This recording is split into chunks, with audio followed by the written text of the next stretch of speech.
Hey y'all, everybody's favorite bumpkin here. Let's do some shovel shit. Okay. Welcome to the new installment of Ramblin' Park. We're going to call this one the Moonlight Edition. And I'll explain here in just a minute, okay? 71 models FL, old school shovel, 4-speed, E-start only, no kicker on this one. But we got our work cut out for us on this. Now, let me back up and explain to you guys how this bike came to me, okay? Now, right off the rip, I want to let you guys know this bike was not donated to us here at the channel, and I didn't get lucky and hit a scratch off and go out and find me an old Harley that had been in a barn somewhere. This is call it a collaborative effort, if you will. In a nutshell, as busy as we are at the ride factory throughout the normal day to day, it gets to a point in time where it's difficult for us to take on project bikes, long-term builds, things like this. You know, not really so much restoration, but something where we're going to have a lot of time invested in. And that kind of slows down the process. It backs up the scheduling in the shop. And normally it's something that we can deal with pretty easily. The thing is, you know what? Sometimes being good at what you do and word getting around about that can be a double-edged sword, because normally at the ride factory, I handle I'm the old weird bike guy, as you guys well know. I handle the majority of all the metric bike stuff, plus the Euro trash, Triumph, BMW, all that, and also older vintage Harleys, say Shovelhead, Ironhead, Panhead. Got a couple of those that I'm working with right now. Anyway, long story short, as busy as we are with the normal day-to-day stuff, it's very difficult for me to take on a project just because on my side of the house right now, as it is, I'm having to book stuff 6 weeks plus in advance before I can get a customer in for an appointment.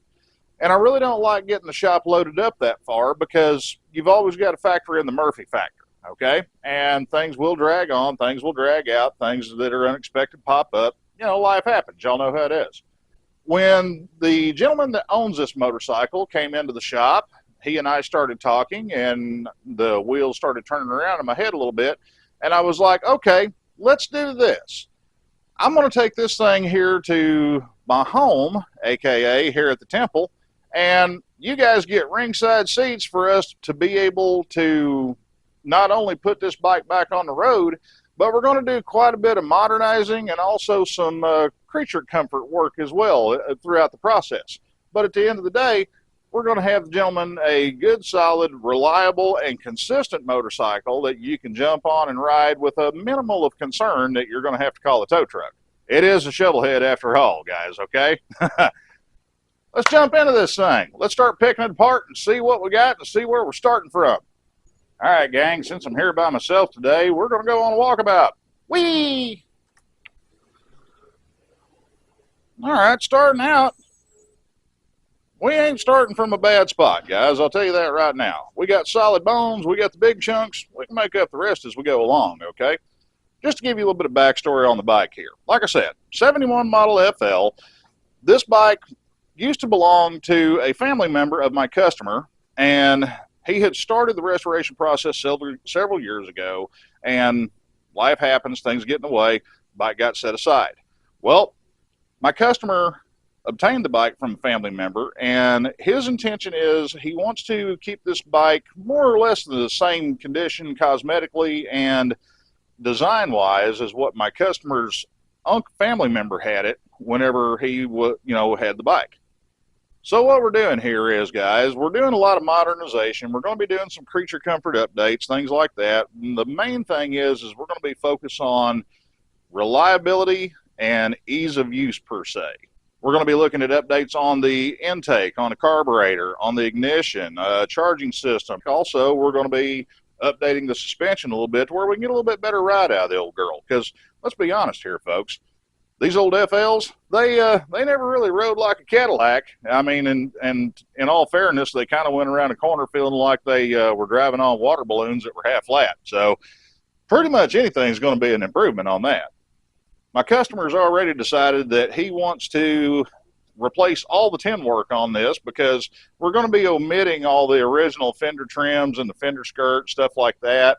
And in the grand scheme of things, at the end of the day, it's more cost effective to start out with new sheet metal to prep it and do the body work and paint on that than it would be to hammer out all the dents, deal with however many years of accumulated Bondo, and also have to fill in all the holes from the trim that we're going to be doing away with.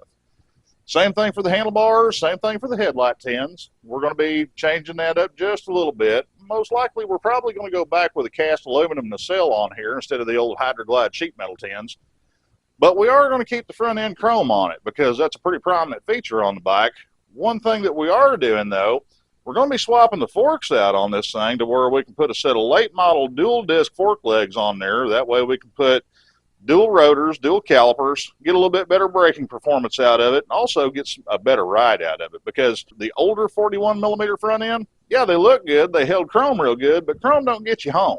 If it rides like a pogo stick, it's not that great of a ride. And also, we're going to be getting away from the laced wheel that you see on the front end right now. Old school AMF 13 spoke casts. Oh yeah, we got the front that matches up with this rear that's currently on the bike. I mean, hey, we had to put something on there just to roll it up onto the trailer.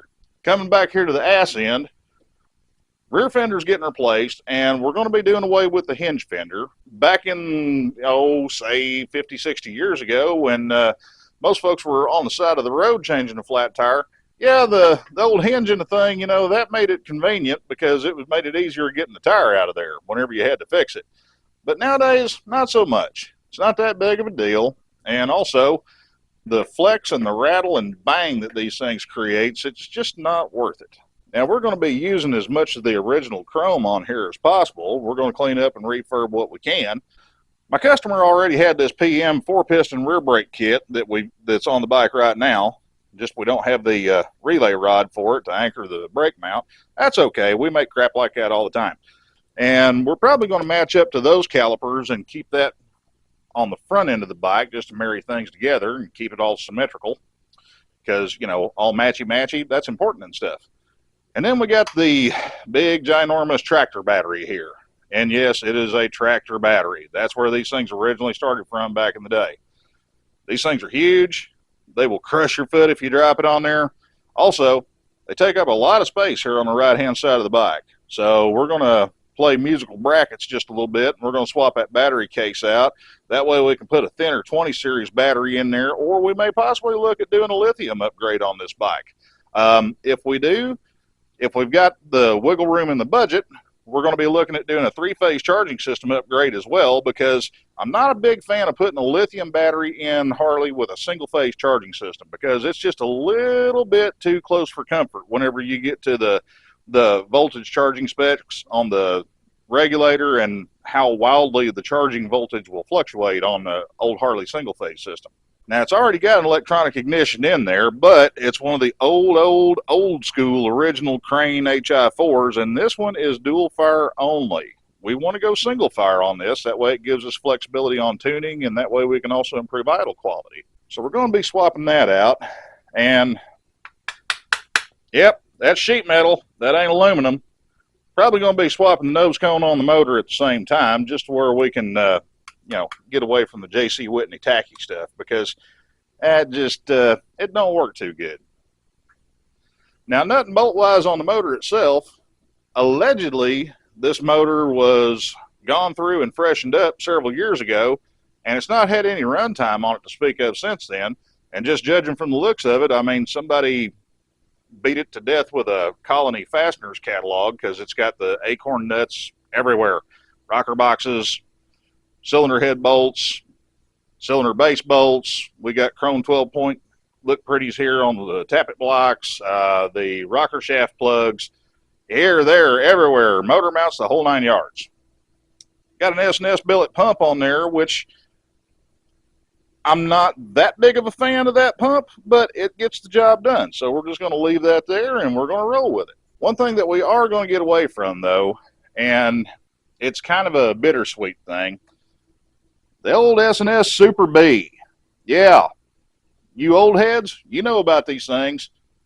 That thing's 6 inches long, gives you a crook in your knee every time you put your foot up on the floorboard. and it sticks way the hell out there to high heaven. That, and it's got the ugliest throttle cable routing of any carburetor that I can recall in recent memory. The biggest downside on the Bs did not have an accelerator pump circuit in them when S&S designed them. You know, that was it. So whenever you'd whack the throttle open on it, you'd have a big lean spot where the motor would cough and sneeze, and here we are, we're trying to start it up all over again. So we're probably going to be looking at swapping out to an E. It's going to be a little shorter carburetor, a little bit easier to package. We may end up giving this bike the flat slide treatment if we've got clearance around the gas tank, but I got to have a gas tank here first where I can mock it up and check it for spacing. So we will see. Now, as far as the electrical goes, well, the longer you look, the worse it gets. It's pretty rough. We got blue painter's tape that's marking stuff out, but that really don't make me feel warm and fuzzy. Wire nuts. No! Wire nuts do not belong on a wiring harness. No, no, no, no. Let's see what we got on this other side. I see something up here on the backbone that kind of makes me wonder. Oh, nose. They've got some kind of a bus bar, barrier strip, something like that. But, yeah, that didn't come there. Somebody put it there, but it ain't staying there. That shit's going away. That, and since we're updating the brakes and the hand controls and whatnot, we're going to be putting the late model style switch cases on this bike from the 96 and up style hand controls. They're a little, they're more rounded. They're a little bit more compact on the handlebar. They don't take up quite as much real estate. And honestly, they've got a better feel to them than the old clunky coffin box controls like these have. One question I know somebody is going to ask me, and I'm going to head it off at the pass right now. Yes, we're keeping it a wet primary. Yes, we're pulling the primary out, and we're going to seal this sucker up because I am not a fan of the old primary that gets old with the oil pump and the engine oil. Just not a fan, and I'm not a fan of all the funk and sludge that ends up accumulating in the oil bag on account of it. I mean, it's gross. Ugh.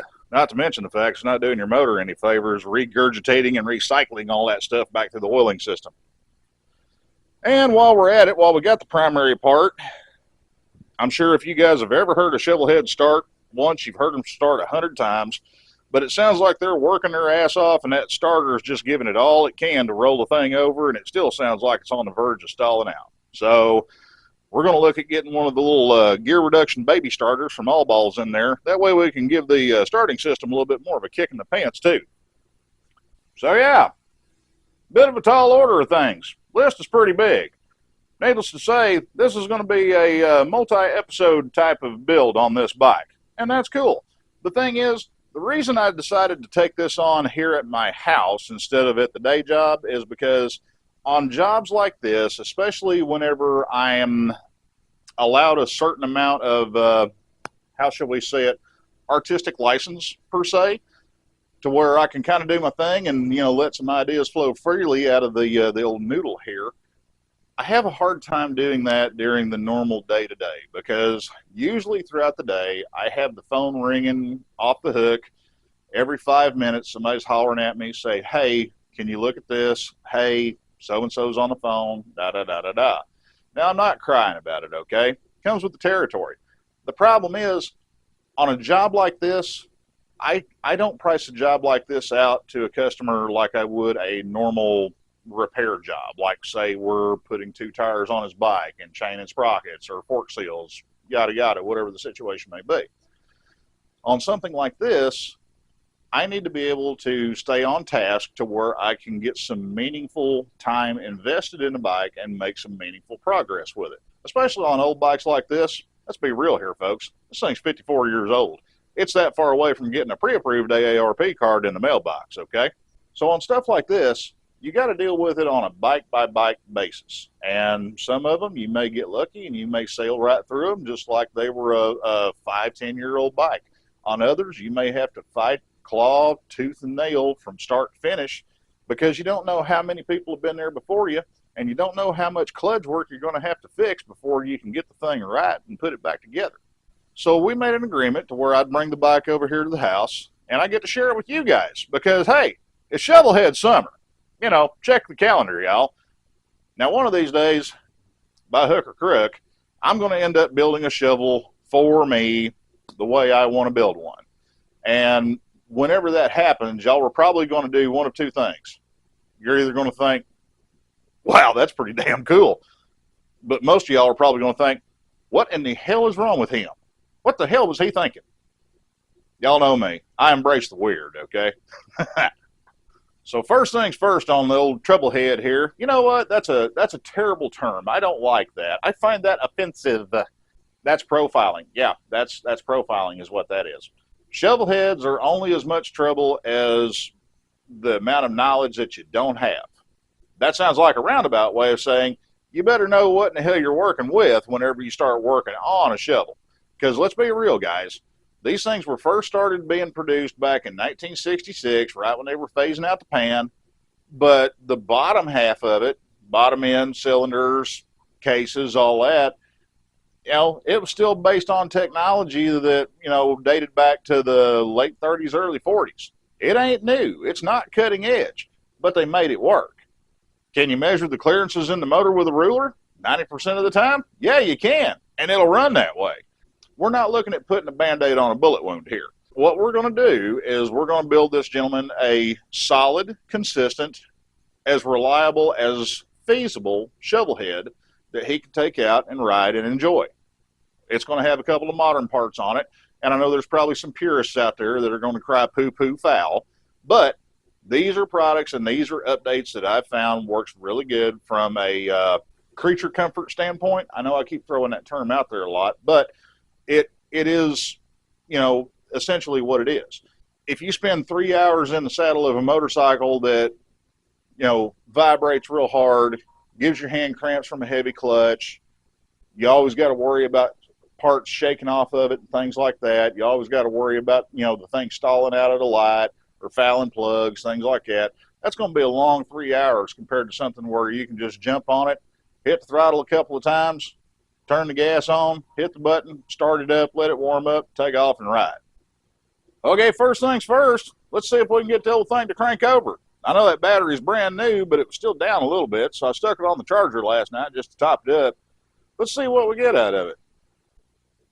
You got to love it whenever the battery cables go sparky when you touch them to the battery, even though you know damn good and well you got the ignition switch turned off. Yeah, don't make you feel warm and fuzzy. That's okay. If I have to, I'll hotwire the damn thing. Right now, I'm not looking to make all the bells and whistles work. I just want to get the thing to crank over and see if we got spark and see if we've got any kind of death rattles in the motor whenever we hit it with a little bit of gas and try to make it pop and run. Let me grab a screwdriver type device.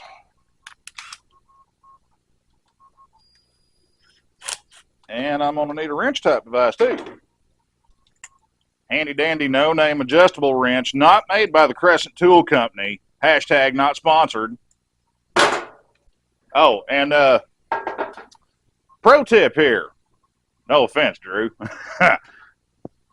If you got an old shovel or an old Evo and it's been sitting laying dormant for a long time, make damn good and sure you put a pan underneath the crankcase vent whenever you first go to crank this thing up, because if it sneezes, it's going to blow oil everywhere. And if you ain't got something there to catch it, guess what, buddy?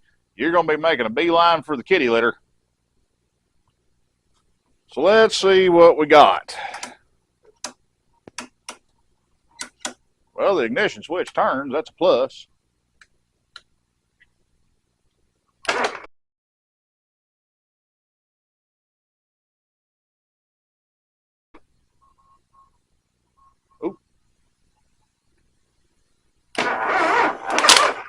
Oh, damn it, man. Woo! Something shorted, and it shorted hard, too, because I heard that sucker pop. Wow. Damn, that's hot still.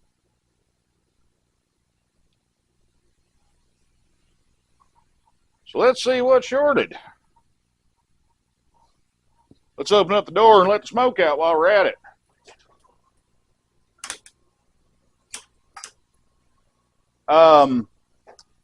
Well, that's not good.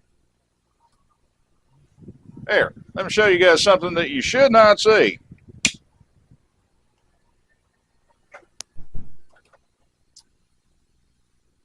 Watch right down here on this. Yeah, watch right down there on that center post on that ignition switch whenever I turn it.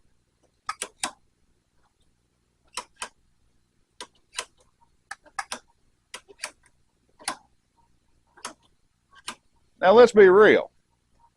It's not uncommon to see a couple of little sparks off of the individual contacts here on these, but if you look real close, that center post that's in there that comes straight down, somebody has bent this bracket enough to where whenever it pops over the detent, it's making contact with that plate and it's going to ground.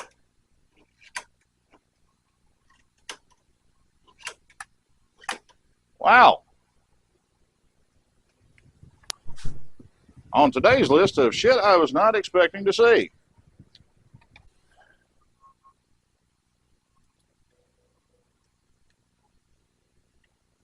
Yeah, this wiring harness is awful.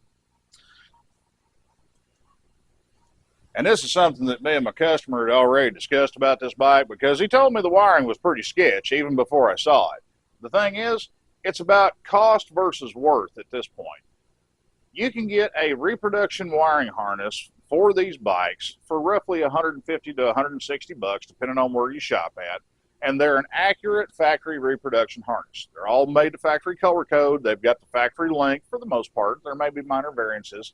And also with what we're doing with the bike, we're going to have to make minor variances on a factory harness just to accommodate some of the updates that we're going to be doing and some of the styling changes that we're doing. Because we are going to run turn signals on this bike, but we're not running stock Harley turn signals. Now that being said, it's still a better option financially to buy a new wiring harness to lay on this bike rather than invest the time to try to salvage this one, because who knows how many hours I would have to spend picking this thing apart and going through here and trying to figure out who did what where. Yeah, that's interesting as well, because check this out.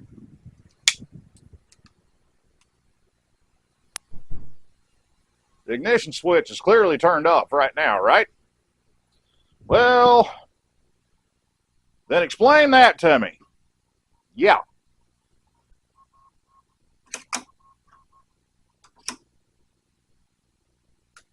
All right, let's try her again. Yeah. Whoa, man.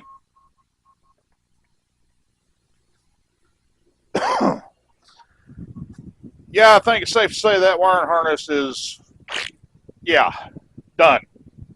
Even if it wasn't. After seeing that, yeah, no, it ain't worth it. Woo! Man, that stinks. We are going to depower the electrical system. That way we don't burn the shop down here.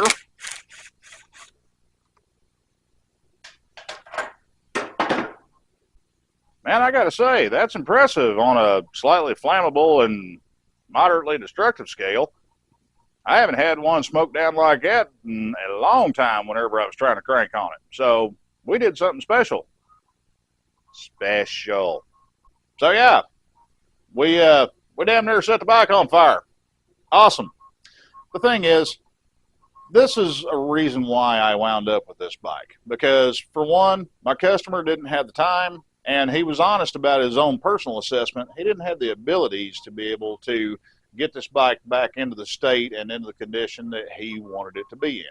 He has a vision in his head, and I'm totally on board with that. And there's been a couple of things that I've suggested to him that he hadn't considered, and some of it he's on board with, some of it he doesn't want to do. And I totally respect that, because at the end of the day, this is his motorcycle. This isn't mine. This isn't the Ride Factory's. This is a customer of mine. I'm going to treat this thing the same way that I would any of my other customers that walk through the door at the Ride Factory from 9 to 6. That's just how it is. The only thing different is with it being here at the house, I get the chance to actually make some meaningful progress on this bike on a consistent basis, because I'm not distracted all the time from having to deal with the normal day-to-day. Whenever you guys come into the shop, I love talking to you. I love meeting you. I love helping people out as much as I possibly can. And it's kind of a double-edged sword, because unfortunately it does take time away from me being able to do projects like this at the Ride Factory. So We may potentially be seeing more of this in the future. However, right here, right now, with the Moonlight Special here, because that name's just kind of stuck, because more often than not, whenever I'm going to be working on this bike, we're going to have the doors open, sun's going to be down, it's going to be cool, it's going to feel cozy out here in the shop, and we're just going to get in the groove, and we're going to rock and roll and do the shit that we do. Because, hey, it's a Shovelhead, baby. At the end of the day, hey, it's going to be a blast, no matter how you slice it. But, that being said, I gave the man my word that I'm going to give him back a solid, dependable motorcycle within reason. Anybody that rides a shovel, anybody that owns a shovel, they're going to tell you, just like I am right now, things are going to wear out. Things are going to break. Things are going to shake off. Things are going to fall off. It's part of the appeal. It's part of the nature of the beast, if you will. A Shovelhead is kind of a time capsule into years gone by, when the guys that would walk up to the parts counter at a dealership, most of them had a fair chance of getting hired on in the service department of said dealership if they asked for a job. Because riding these bikes, keeping them on the road and keeping them going down the road, you had to be fairly handy with a wrench on your own right to be able to make sure you made it from point A to point B, because these are a very crude, very unrefined motorcycle. It's basically a starting point to let you do whatever you want to do with it. So we're going to do what we're going to do with it. Now, in the coming weeks, you guys are going to see this bike in various states of disassembly. Damn it, I can't talk. We may only be working on one widget at a time, but the thing is, we're going to show that widget the attention to detail that it so rightly deserves, especially if it's a mission-critical part, so to speak, i.e. our smoke signal flambe wiring harness here. And actually, if you want to know the truth about it, I'm going to get a head start on that right damn now. Figure let's go ahead and get that battery out of the line of fire, even though we're probably not going to be using it in this bike. But it kind of minimizes the chance of something else in this wiring harness deciding to say, hey, look at me, I'm special, and burning the shop down around my ears when I ain't looking. Shoo! Man, that stinks. All right, we're at least safe from what I'm going to call the Edison effect, because, you know, Thomas Edison did a hell of a lot with electricity, and, yeah, this was caused by angry electricity. Yeah. Just to kind of recap on this a little bit, I know this isn't our normal autopsy video that we typically do, because the thing is, from the jump, I knew that we were going to be taking this bike down to a bare naked frame, blasting it all apart, cleaning up and reworking what we were reusing, and then adding a whole lot of new parts into the mix at the same time, just to kind of update and upgrade the bike along the way. The wheels are going to go out to powder coat. They're going to get new wheel bearings, all that. We're going to put a new front end on this bike. We're doing a lot of updates to modernize the bike, but still keep it with that 1970s FL feel. And, you know, me and my customer have talked about this pretty extensively. And that's one thing that we both want to focus on is, no matter how modern and convenient we make it, we still want it to look like an old sketchy Shovelhead that looks like it's come through a time portal from back in 1971. And when it's all said and done, that's what she's going to look like. Thing is, it ain't going to run like a product from the 70s. We are bringing this thing into the modern era. Now, yeah, it's still going to rattle and clank a little bit here and there because, hey, man, it's a Shovelhead. It wouldn't be running if it wasn't making some kind of noise. But we're going to keep the parts that it sheds to absolute minimum, and whenever you hit a switch to hit a turn signal or make the light dim or whatever, it's going to do what you expect it to do instead of going, well, maybe, oh, by the way, you better break out your baling wire. So stay tuned, folks, because Shovelhead Summer's just getting started, and we're just getting started with the Moonlight Special here. Let's see where we go with it, okay? Now, just so you guys know, as we go through the process of building this bike and bringing it back from its eternal slumber, whatever areas that we update or upgrade, such as brakes, suspension, electrical, starting system, fuel system, whatever the case may be, I'm going to make it a point to show you guys the old stuff that we took off and explain to you the differences in what was originally on the bike and what we're replacing it with. That way you've got a better understanding of why we're doing what we're doing here, okay? One thing that we are doing on this bike, the lighting on this bike is going to go full LED across the board. Basically, there's a couple of benefits and damn little detractions from it. LEDs have a hell of a long service life. It's measured in years, literally. Also, LEDs are an extremely low power draw type of light. You get a couple of benefits from that. Number one, you're not working your charging system near as much, just running your normal day-to-day stuff, headlight, taillight, turn signals, all that stuff. And also, you can get away with running a slightly smaller battery to where you don't have the big, ginormous lead acid box hanging off the side of the motor.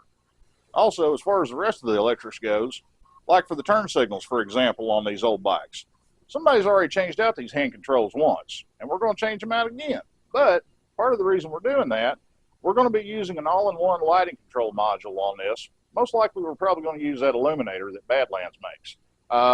I haven't ruled out the possibility of putting a Thunderheart engine management harness on here, but I want something that's going to integrate into a stock production wiring harness and not something that would be a standalone harness that you basically have to wire from scratch. And it's mostly just from a reliability and serviceability standpoint there. The Badlands modules, they hook in with your existing wiring harness on your existing turn signal circuit and also brake circuit if you opt for one that has the brake strobe option on there. Whereas the Thunderheart, their whole harness controller, it runs the whole bike. It's a module that runs everything, and it mounts in between the tank split here where the tanks bolt together on the frame backbone. The downside of that is they give you a big fantail harness that's just ended. It's not terminated, nothing like that. And a lot of times on the Thunderheart stuff, their color code deviates from factory Harley pretty significantly. So it's a little bit misleading. On the Thunderheart, if that thing croaks, you're basically a pedestrian. Usually whenever they die dead, like dead. And not only do you lose your turn signals, brake lights, things like that, more often than not, you're also going to lose your ignition power or your starter relay as well. So it's kind of a balance point you have to get to. On the suspension side of things, as good as the old Hydroglide forks and front end look, we're going to put a cast nacelle on here. That way we can mimic that look and mimic that era, that styling from the time period this bike's from. But that's going to let us throw some modern 41 millimeter forks in there. We may consider updating the internals of those forks with some gold valves from Racetech, and also may consider updating the shocks on the back of it. I don't know. We're going to see when we get there. But one thing that we're definitely not doing is we are not putting this ginormous banana caliper back on the front of this bike. That thing is big, it's ugly, it's big, it's ugly, and they didn't work that damn good in the first place neither. End of the day, this thing's going to go, and it's going to whoa. And they're a little grubby and grody to see right now, and the camera doesn't pick it up all that great. But when we have the motor out of the frame, most likely I'm going to pull the rocker boxes off the heads. That way I can give them a pretty good polish job and get them slicked up right and proper. That way whenever it goes back on there, it goes back looking good. The whole bike is actually in very good condition for the condition it's in, which is kind of a fancy way of saying it's not beat to death and had been hacked and crashed and rebuilt 17 times like a lot of bikes from this vintage are. The thing is, we want to keep a classic look on this bike. Well, I guess you could call it Classic 2.0. It's not going to be 100% period correct, but it's still going to look damn good. So I got some homework I got to do. I got to sit down and I got to make a shopping list for parts that I know I need right now, and I got to start making plans to get this thing blown apart.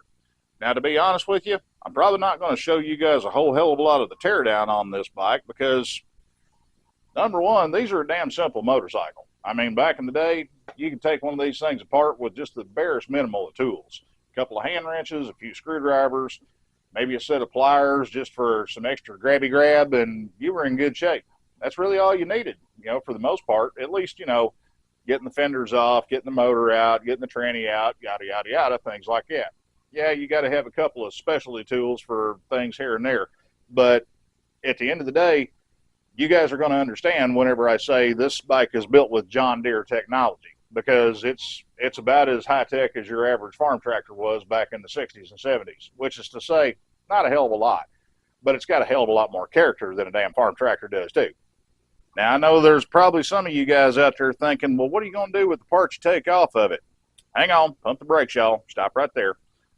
Me and my customer have already discussed this. Everything that we take off of this bike, it's going back to him because he's got another project in the works and he may use a lot of this stuff. So please do me a favor. Don't blow up my messages and say, hey, how much for this? Hey, how much for this? It ain't for sale, guys. I'm sorry. Like I said, not going to be showing a whole lot of the teardown on this bike because let's be real here. It takes me more time to actually stand in front of the camera and act like a boob here on the tube. See what I did there? Yeah. It takes me a lot more time doing this stuff on camera rather than whenever I just jump in, hump up, and do it. So that's what I'm going to do to maximize my time because the thing is, this build is for a customer. This isn't something for me. And I've got to be time conscious of how much time I invest in this bike. Occasionally throughout the process, I will probably have the occasional helper elf in and out through the shop here, rendering assistance. And we may use this bike as a bit of a teaching tool for a couple of people along the way. Stick around. That ought to be interesting. So just to wrap things up, guys, I want to take a minute, say a big thank you to the Ride Factory and also my customer that decided to put his trust in me to bring the bike over here to the house instead of doing it at the shop. Also, a big thank you to each and every single one of you guys out there that shows up for these premieres when we do these videos every week. You guys are awesome, man. I love seeing y'all in the comment section. I love joking and bullshitting around with you. And especially you guys that are over on the Patreon site. You guys, y'all are the ones that make this happen, okay? I mean, you are the ones that enable me to be able to make videos like this and also share knowledge with you guys as to how to keep an old bike alive, or in this case, how to bring one back from the dead that's been sitting laying dormant for the last 10, 15, 20 odd years. If I remember right, I think my customer told me the last time this bike was on the road was somewhere around the 2010 area, something like that. So, yeah, she's had a good long rest. So it's time to kick her in the ass and let's make some shit happen with it, okay? All right, gang. I'm going to wrap this up. That way I can put a video up for you guys. That way we can get back to our normal Ramblin' Park Mondays.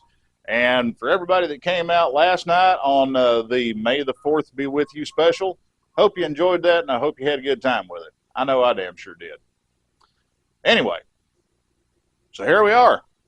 Shovelhead, baby! Let's have some fun with it. Till next time, just remember, y'all, I love you, and I'll catch you on the flip side. Yeah. Yeah. I'm building Shovelhead.